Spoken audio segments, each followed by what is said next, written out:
नमस्ते बच्चों। आज मैं फिर उपस्थित हो गई हूँ एक नए पाठ के साथ जो 10वीं कक्षा के लिए है और उस पाठ का नाम है मेरा बचपन।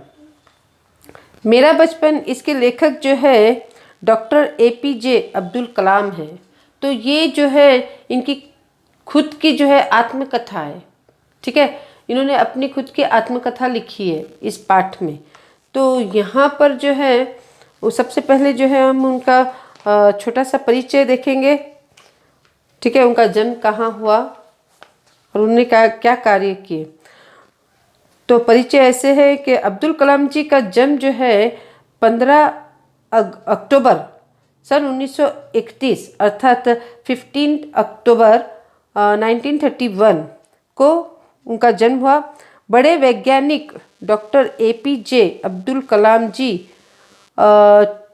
25/7/2002 अर्थात 25/7/2002 से 24/7/2007, तो यहाँ पे 25/7/2002 से लेकर 24/7/2007 को तक जो है वे हमारे देश के राष्ट्रपति थे।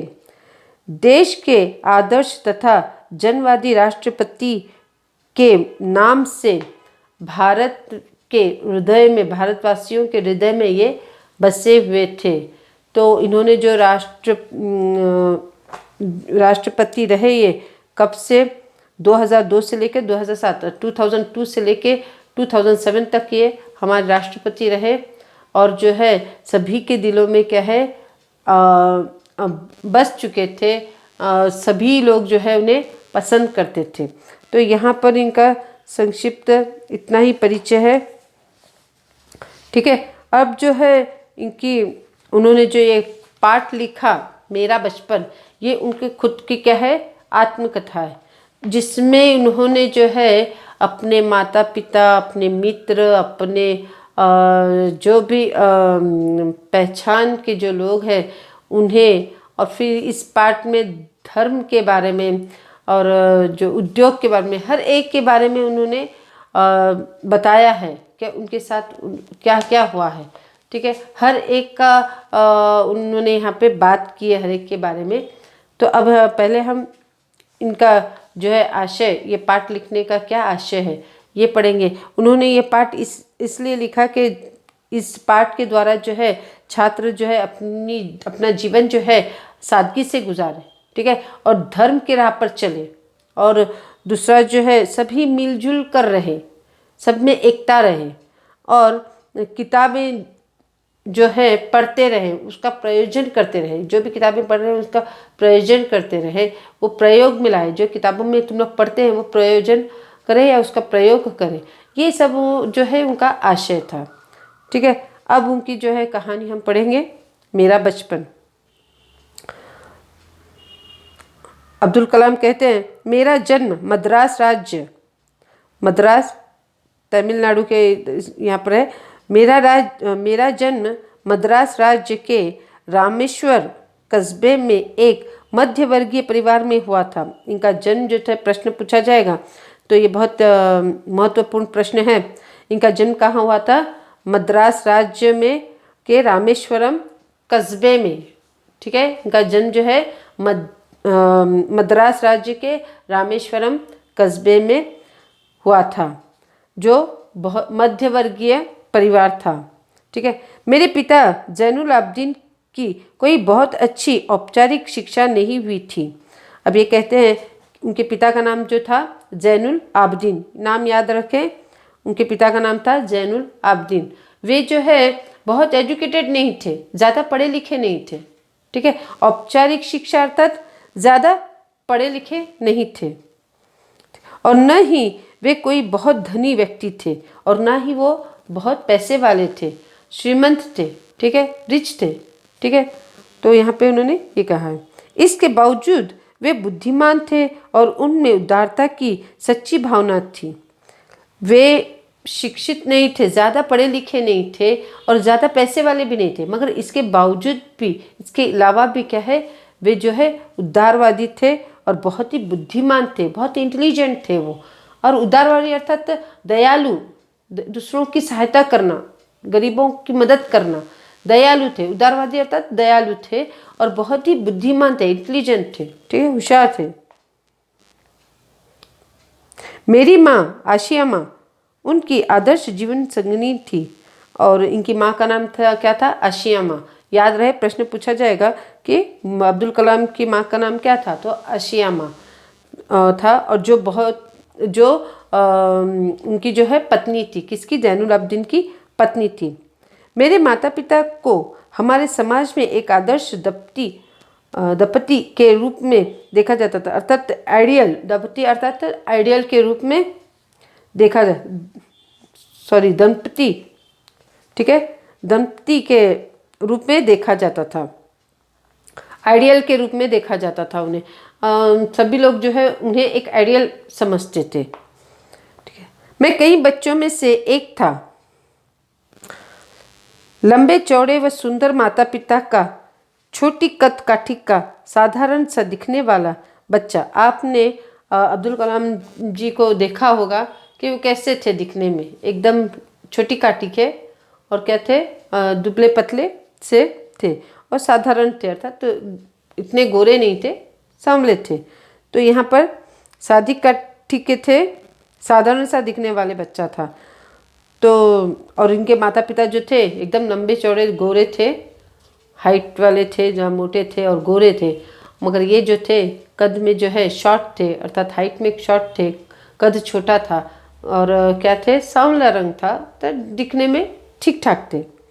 हम लोग अपने पुश्तैनी घर में रहते थे। पुश्तैनी अर्थात पीढ़ी दर पीढ़ी रहना, जनरेशन टू जनरेशन ऐसा कहते हैं ना, तो पीढ़ी दर पीढ़ी को क्या कहते हैं, पुश्तैनी, पुराने घर में। जो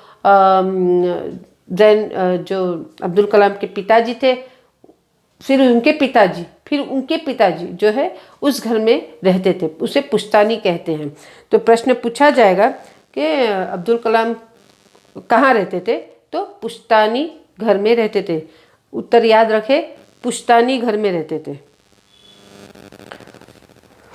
रामेश्वरम की मस्जिद वाली गली में बना ये घर चूने पत्थर व ईंट से बना, पक्का और बड़ा था। तो ये जो था रामेश्वरी की मस्जिद वाली गली में था, अर्थात रामेश्वरी जो ये था गांव था, वहाँ एक मस्जिद थी, उसके गली में ये गांव पड़ता था जो चूने पत्थर का बना हुआ था, ईंट का। मेरे पिता आडंबर व्यक्ति थे और सभी अनावश्यक एवं ऐशो आराम वाली चीज़ों से दूर रहते थे। आडंबरहीन अर्थात दिखावा नहीं करना, आडंबरहीन अर्थात क्या है, दिखावा नहीं करते थे। वो एकदम साधारण व्यक्ति थे और जो भी ऐश आराम की चीज़ें थे, वस्तुएं थे, उससे वो दूर रहते थे। प्रश्न पूछा जाएगा, इसे भी जरा ध्यान से याद रखें। उनके पिता जो थे आडंबरहीन थे, अर्थात दिखावा नहीं करते थे, ठीक है। और जो भी ऐशो आराम की वस्तुएं से जो है इन्हें दूर रखा जाता था, उन्हें वो चीज़ें पसंद नहीं थी। पर घर में सभी आवश्यक चीज़ें समुचित मात्रा में सुलभता से उपलब्ध थी। मगर घर में जो भी आवश्यक चीज़ें थी वो थी, ठीक है। अनावश्यक चीज़ें नहीं रखा था, सब आवश्यक जो में इम्पॉर्टेंट जो चीज़ें होती है, महत्वपूर्ण चीज़ें होती है, वस्तुएं होती है, वो ही थी। और उससे जो है उसे सिस्टमेटिक तरीके से, व्यवस्थित तरीके से रखा गया था। वास्तव में मैं कहूँगा कि मेरा बचपन बहुत ही निश्चिंतता और सादगी में बीता। अब वो कहते हैं कि मेरा जीवन जो है बहुत ही निश्चिंतता अर्थात रिलैक्स कहते हैं ना, रिलैक्स से गुजरा, आराम से गुजरा और सादगी से। भौतिक एवं भावनात्मक दोनों ही दृष्टि से। अभी कहते हैं कि मेरा जीवन जो है एकदम बेफिक्र होकर, किसी की चिंता नहीं, आराम से रिलैक्स गुजरा है। और भौतिक एवं भावनात्मक दोनों तरीके से, दोनों दृष्टि से। मैं प्राय अपनी माँ के साथ ही रसोई में नीचे बैठकर खाना खाया करता था। मैं ज़्यादातर जो है अपनी माँ के साथ जो है रसोई में, रसोई अर्थात किचन, उसमें नीचे बैठकर ही खाना खाता था। किसके साथ? माँ के साथ। ठीक है। मेरे सामने केले का पत्ता बिछाती और फिर उस पर चावल एवं सुगंधित स्वादिष्ट सांभर डालती, साथ में घर का बना अचार और नारियल की ताज़ी चटनी भी होती। ये बहुत ही इंपॉर्टेंट प्रश्न है, प्रश्न का उत्तर है, इसे तुम याद रखो, ये प्रश्न पूछा जाता है। ठीक है। खाने में जो है अब्दुल कलाम की माँ जो है क्या क्या दिया करती थी, अलग अलग तरीके से पूछा जाता है। ये उत्तर को याद रखो आप लोग। मैं फिर एक बार दोहराऊंगी कि जब वो रसोई अर्थात किचन में खाना खाने के लिए क्या है, माँ के साथ बैठते थे, माँ के साथ नीचे बैठकर वो खाना खाते थे। तो खाना खाते थे तो सामने जो है माँ केले का जो पत्ता होता था, बनाना का जो लीफ होता था, वो रखती थी, केले का पत्ता जो है बिछाती थी और फिर उसमें जो है थोड़ा सा चावल, राइस वो डालती थी और सुगंधित सांभर जो होता है वो चावल के ऊपर जो है सांभर डालती थी और साथ में घर का बना हुआ अचार पिकल वो और नारियल की चटनी। ठीक है। ये दोनों चीज़ें वो चावल के बाजू में रखती थी। तो प्रश्न पूछा तो क्या कहोगे? एक केले का पत्ता बिछाती थी, फिर उसमें चावल रखती थी सबसे पहले, दूसरा जो है सुगंधित सांभर डालती थी, तीसरा चटनी जो है अचार रखती थी, चौथा नारियल की चटनी। ये 4 चीज़ें वो अब्दुल कलाम जी को देती थी।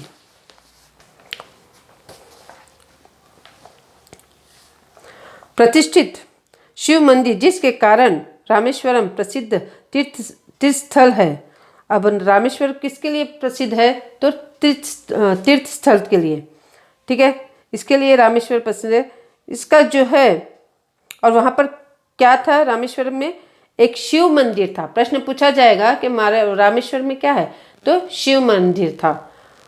तो वो जो है तीर्थ स्थल के लिए प्रसिद्ध था रामेश्वरम। हमारे घर में 10 मिनट का पैदल रास्ता था।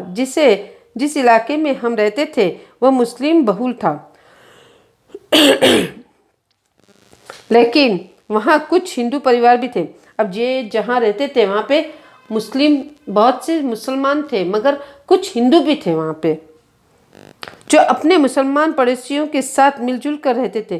पहले ज़माने में जो है धर्म का कोई क्या कहेंगे, धर्म के लिए किसी के मन में मनमुटाव नहीं होता था, सब मिलजुल कर रहते थे। हिंदू हो, मुस्लिम हो, क्रिश्चियन हो, कोई भी, बौद्ध हो, कोई भी जात के हो, सभी एक समान रहते थे, मिलजुल कर रहते थे। हिंदू के मुसलमान के किचन में आते थे, मुसलमान हिंदुओं के किचन में जाते थे, वो क्रिश्चियन के किचन में जाते थे। एक कहते हैं ना, एक यूनिटी थी, एक एकता थी, कोई भेदभाव नहीं था। कुछ नीच या ऊंची जाति ऐसे कुछ नहीं था। बस सभी मिलकर प्यार प्रेम से रहते थे, प्यार से रहते थे, एक दूसरे का दुख समझते थे। ठीक है। अब ये इतना क्या हो गया, तनाव आ गया है, इतनी भेदभाव आ गया है, सभी के मनुष्य के बीच में आ गया है, जात के लिए, धर्म के लिए, पैसों के लिए, हर एक बात के लिए क्या हो गया, सभी का मन मुटाव आ गया है। तो यहाँ पर भी जो है अब्दुल कलाम कहते हैं कि हम मुसलमानों के ज़्यादा लोग थे, मगर हमारे में हिंदू के भी थे, मगर हम में इतना प्रेम था, में इतना एकता थी कि हम कभी भेदभाव नहीं किए। हमारे मन एकदम साफ थे एक दूसरे के लिए, हम एक दूसरे का दुख बांटते थे। तो यहाँ पर यही कह रहे हैं, हम मिलजुल कर रहते थे। हमारे इलाके में एक बहुत ही पुरानी मस्जिद थी, जहाँ शाम को नमाज के लिए मेरे पिताजी मुझे अपने साथ ले जाते थे। और वहाँ पर जो थे एक मस्जिद थी जहाँ शाम को जो है पिताजी उसके अब्दुल कलाम को ले जाते थे नमाज पढ़ने के लिए। रामेश्वर मंदिर के सबसे बड़े पुजारी पक्षी लक्ष्मण शास्त्री मेरे पिताजी के अभिन्न मित्र थे। अब ये कहते हैं कि रामेश्वरम में जो मंदिर थी उसके जो सबसे बड़े पुजारी थे उनका नाम याद रखें, लक्ष्मण शास्त्री। ठीक है। पक्षी लक्ष्मण शास्त्री जो इनके पिताजी के बहुत ही अच्छे मित्र थे। ठीक है। आध्यात्मिक मामलों पर चर्चाएं करते रहते थे। आध्यात्मिक अर्थात भगवान के बारे में, ठीक है, भगवान के बारे में। वो भी पुजारी थे और ये भी नमाज पढ़ते थे।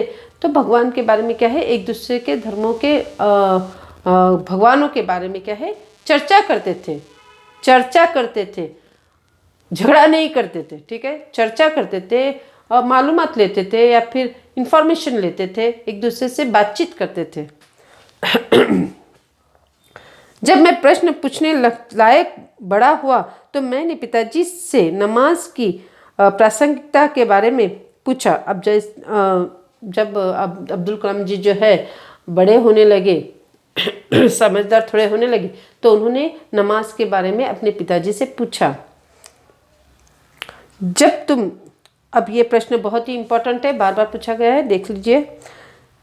जब तुम नमाज पढ़ते हो तो हम अपने शरीर से इतर ब्रह्मांड का एक हिस्सा बन जाते हो, जिसमें दौलत, आयु, जाति या धर्म, पंथ का कोई भेदभाव नहीं होता। अब ये नमाज के बारे में जब पूछते हैं अब्दुल कलाम, तो उसके पिताजी कहते हैं जब हम नमाज के लिए खड़े हो जाते हैं तो हम क्या है, ब्रह्मांड का एक भाग बन जाते हैं, एक हिस्सा बन जाते हैं, एक अंक बन जाते हैं। और उसमें जब हम खड़े होते हैं तो उसमें कोई भी भेदभाव नहीं होता, ना आयु का होता है, ना धर्म का होता है, और ना दौलत का होता है, कोई भी भेदभाव नहीं होता। बस हम और हमारा भगवान ये है। और कोई भी जाकर जो है भगवान के सामने खड़े रह सकता है, कोई भी जो है भगवान के सामने प्रार्थना कर सकता है, कोई भेदभाव नहीं होता, कोई भी व्यक्ति आ सकता है। तो यहाँ पर यही कहते हैं, नमाज के बारे में क्या कहते हैं ये, कि हम जब नमाज के लिए खड़े हो जाते हैं तो सभी ब्रह्मांड का क्या है, हम एक अंग बन जाते हैं, एक भाग, एक हिस्सा बन जाते हैं। और इसमें ना कोई आयु है, ना धन है, ना जात है, ना धर्म है, कुछ नहीं हो, किसी बात की भी भेदभाव नहीं होती। ये बहुत इंपॉर्टेंट प्रश्न है, देख लीजिए आप लोग एक बार, फिर उत्तर याद रखिए।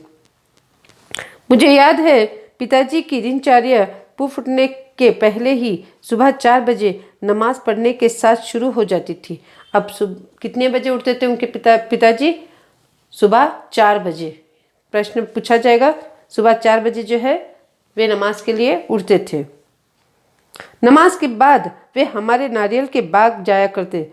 बाग घर से करीब 4 मील दूर था। अब ये नमाज के लिए उठते थे, नमाज पढ़ने के लिए, फिर बाद में नमाज पढ़कर क्या करते थे, वो बाग अर्थात गार्डन, जो गार्डन जाते थे, जो 4 मील दूर था, ठीक है।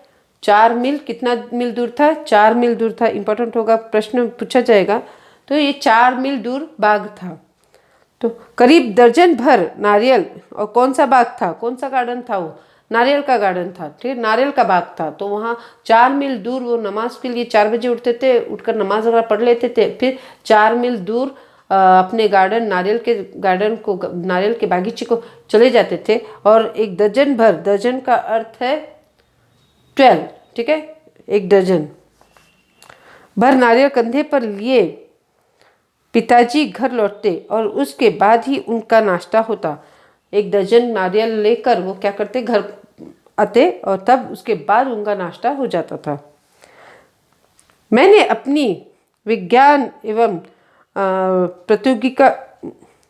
प्रतियोगिता की सारी जिंदगी में पिताजी की बातों का अनुसरण करने की कोशिश की है। मैंने अपने विज्ञान अर्थात पिताजी ने उन्हें क्या क्या सिखाया, उसका उन्होंने अनुकरण करना, अर्थात उनकी नकल करना, ठीक है। वो जो जो बताते गए वो उस बात पर चलते गए, ठीक है। यहाँ पर वही कहा है। मैंने उन बुनियादी सत्यों को समझने का भरसक प्रयास किया है कि ऐसी कोई देवी शक्ति ज़रूर है, जो हमें भ्रम, दुखों, विषाद और असफलता से छुटकारा दिलाती है तथा सही रास्ता दिखाती है।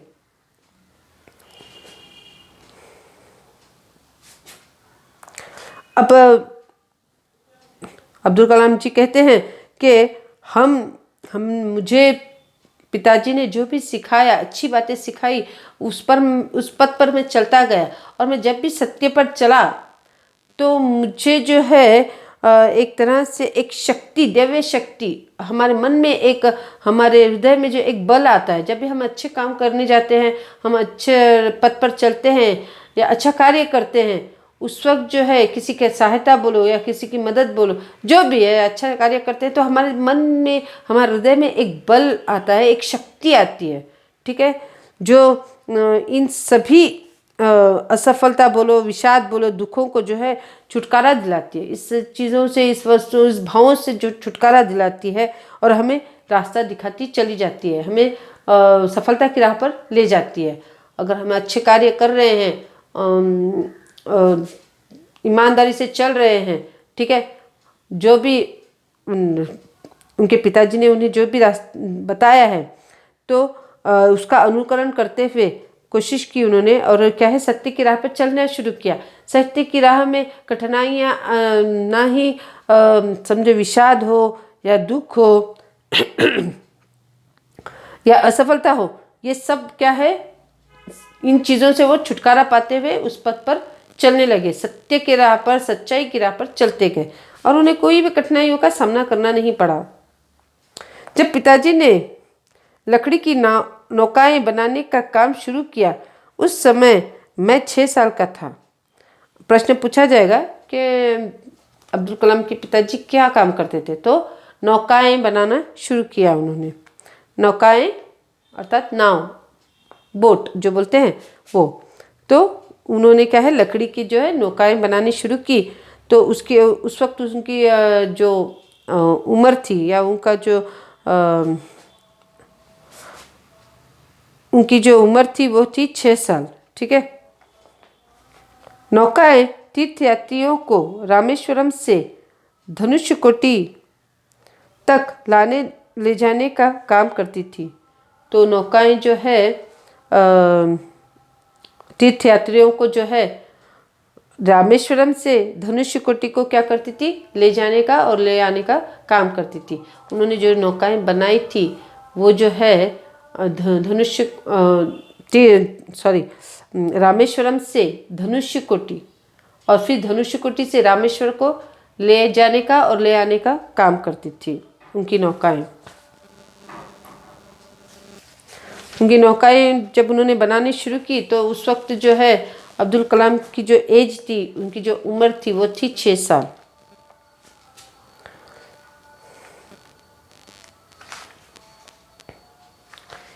एक स्थानीय ठेकेदार अहमद जलालुद्दीन के साथ पिताजी समुद्र तट के पास नौकाएं बनाने लगे, और उनके जो पार्टनर थे, उनके जो भागीदार थे, वो कौन थे?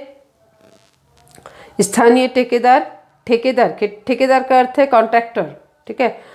हाँ, अहमद जलालुद्दीन नाम याद रहे, प्रश्न पूछा जाएगा कि जलालुद्दीन के पार्टनर कौन थे या फिर ठेकेदार कौन थे जिनके साथ उन्होंने काम किया, तो वो थे अहमद जलालुद्दीन के साथ उन्होंने क्या किया, नौकाएं बनाने का काम शुरू किया।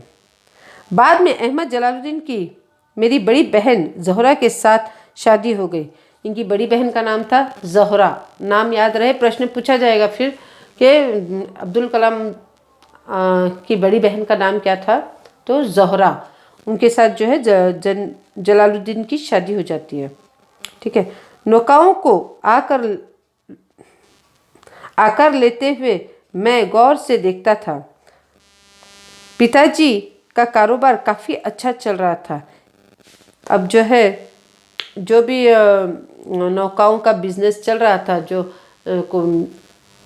ले जाने का, ले आने का जो भी बिजनेस चल रहा था, वो अच्छा, काफ़ी मात्रा में अच्छा चल रहा था।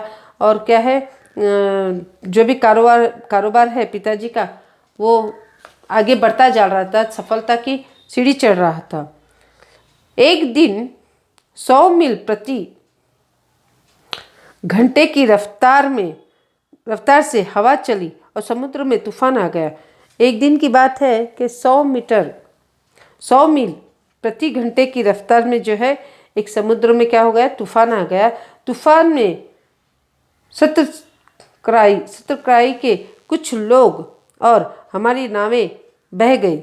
उसमें जो है सेतुकराई के कुछ लोग और नाव में जो लोग थे वो भी क्या हो गए, बहकर चली गई वो तूफान के कारण। ठीक है, उसी में पाम्बन पुल भी टूट गया। नाम याद रहे, पुल का नाम क्या है? पाम्बन। पुल का नाम पूछा जाएगा कौन सा पुल था, तो पाम्बन पुल था, वो भी क्या हो गया? टूट गया। और यात्रियों से भरी ट्रेन दुर्घटनाग्रस्त हो गई। अब तब तक मैंने सिर्फ समुद्र की खूबसूरती को ही देखा था। उसकी अपार एवं अनियंत्रित ऊर्जा ने मुझे हतप्रभ कर दिया, हतप्रभ कर दिया, अर्थात थका दिया, अर्थात क्या कहेंगे, एकदम नर्वस कर दिया। ठीक है, तो इसने जो है अब्दुल कलाम जी ने जो है समुद्र की खूबसूरती देखी, से ब्यूटी देखा वहाँ का, मगर ये जो तूफान आने का भयंकर ये जो नज़ारा है, ये जो बर्बादी का बोलो या फिर एकदम ध्वस्त वस्त करने का जो तूफान की वजह से सब सामान ये होना या बर्बाद होना, ये उन्होंने अभी तक नहीं देखा था। तो आज वो जो है देखकर आश्चर्यचकित हो गए, दुखी हो गए। जो तूफान आया तो उसमें जो है कुछ लोग नाव में बैठे हुए वो बहकर चले गए, पामबंद टूट गया और यात्रियां जो ट्रेन में सफ़र कर रही थी, यात्रा कर रही थी, वो भी दुर्घटना में मर गए। ऐसी बहुत सी जो है बर्बादी हो गई थी, तबाही हो गई थी। तो हमेशा ये जो है अब्दुल कलाम जी है वो समुद्र की खूबसूरती को देखे थे, मगर ये भयानक मंजर जो है, ये भयानक दृश्य जो है उन्होंने पहली बार देखा समुद्र का। उम्र में काफ़ी फ़र्क होने के बावजूद अहमद जलालुद्दीन मेरे अतरंग मित्र बन गए। डिफरेंस होने के कारण, ये छोटे थे और जलालुद्दीन जो थे वो बहुत बड़े थे, फिर भी इन दोनों में क्या है, मित्रता थी। वह मुझसे करीबन 15 साल बड़े थे। अब वो जलालुद्दीन जो थे, जलालुद्दीन कौन थे? कलाम जी के जो जीजू थे। ठीक है, जो ज़ोहरा से शादी की, बहन, उनकी बहन जो ज़ोहरा जो है उनसे शादी की उन्होंने, तो जीजू हो गए। वो 15 साल उनसे बड़े होने के बावजूद भी जो है उनसे जो है उनकी मित्रता बहुत थी। और वो जो है कलाम जी को आज़ाद कहकर पुकारते थे। नाम याद रहे, कलाम जी को वो क्या कहते थे? आज़ाद कहकर पुकारते थे। हम दोनों रोज़ाना शाम को दूर तक साथ घूमने जाया करते थे। ये दोनों क्या है, शाम को जो है दूर तक घूमने जाया करते थे। मस्जिद वाली गली से निकलते और समुद्र के रेतीले तट पर चल पड़ते। मस्जिद वाली गली से निकलते थे, मस्जिद जो जहाँ पर थी वो गली से, वो क्रॉस से निकलते थे और रेत पर, सैंड पर क्या है, चलते थे। समुद्र के किनारे जो सैंड था, जो बालू थी, जो रेत था, उस पर चलते थे। मैं और जलालुद्दीन प्रायः आध्यात्मिक विषयों पर बातें करते थे और ये कोई ना कोई विषयों पर, आध्यात्मिक, भगवान के या दूसरे कोई भी विषय पर क्या है वो बातें करते निकल जाते थे। अब यहाँ तक कि मैं जो है पाठ समाप्त करती हूँ। फिर अगला पाठ जो है अगले वीडियो में पढ़ाऊँगी। तब तक के लिए नमस्ते।